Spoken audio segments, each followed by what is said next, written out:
Ang topic natin ngayon guys is family planner na inject. At yan ang ginagamit ko ngayon guys. So kung gusto niyo malaman yung mga side effect, kung meron nga ba, or ano yung magandang maibigay sa akin, just keep on watching. Bago ko simulan tong video na to, meron ako dyan shop dyan sa gilid. Makita niyo yung shop dyan. Available yung aking top. Ito yung top guys. Sobrang cute niya. At saka itong earrings at necklace. Yan guys, sisimulan ko yung topic na to kung kailan kayo pupunta dapat sa inyong OB or sa inyong barangay. Kasi guys, pumunta ako sa barangay at pinabalik lang ako pa-uwi kasi nga hindi ko ginawa ito. Unang-una, dapat pag magpapa-inject ka na, nakadecide ka na inject yung iyong family planning, dapat andyan yung regla mo, basta may regla ka, first or second day.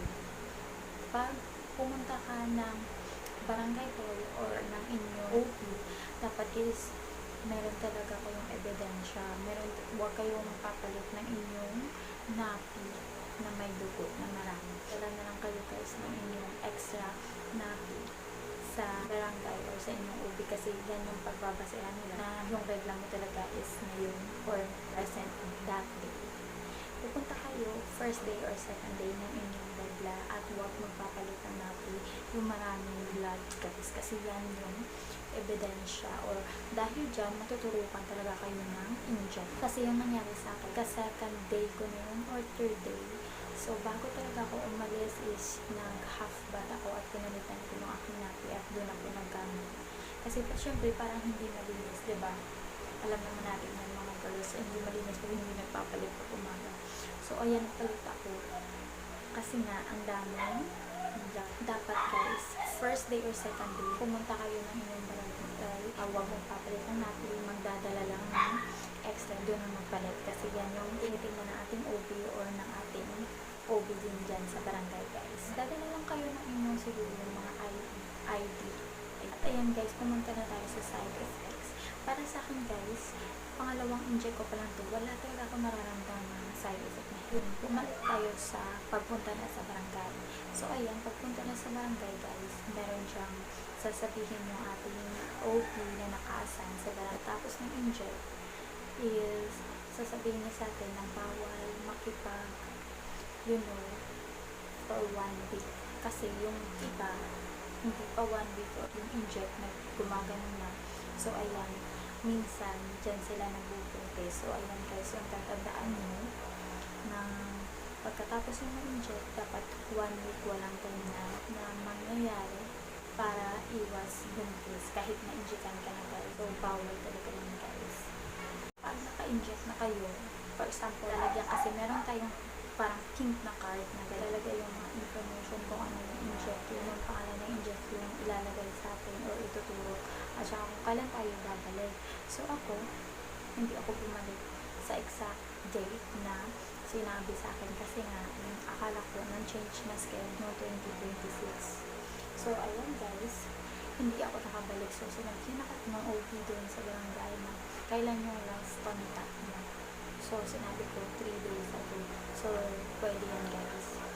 Basta, hindi kayo makakontak that day, like, 21 yung balik ko, dapat huwag kayo makakontak ng ganyan araw.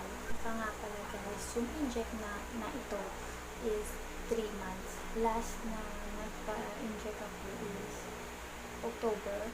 Pagbalik ko ng January, iisip mo naman January, February, March, April naman yung balik ko. So, meron ng exact date naman. Yung exact date naman, pumunta talaga kayo, ilalagay lang sa inyong papel. So, pumunta talaga kayo guys at magpa-inject para iwas buntis.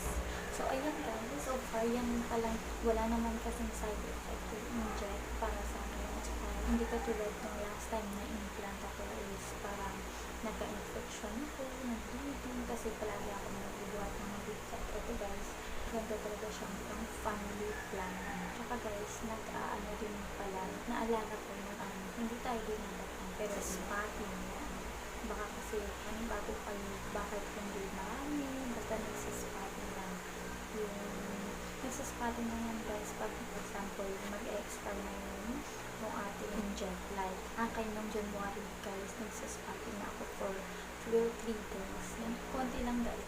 Kung meron kayong tanong, comment lang kayo dyan sa comment section kasi sasagutin ko yan. At saka, ilalagay ko sa comment section din yung about sa implant na video ko.